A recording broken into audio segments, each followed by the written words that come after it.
The city of Wichita hosting the reception for the winners of its Excellence in Public Service Award. The event recognizes one employee, each from the city, Sedgwick County, and Wichita Public Schools. It's somebody who shows the highest standards of service and goes beyond the call of duty.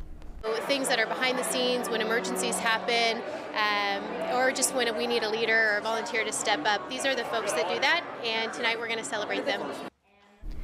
The winners also receive a cash award of $3,500.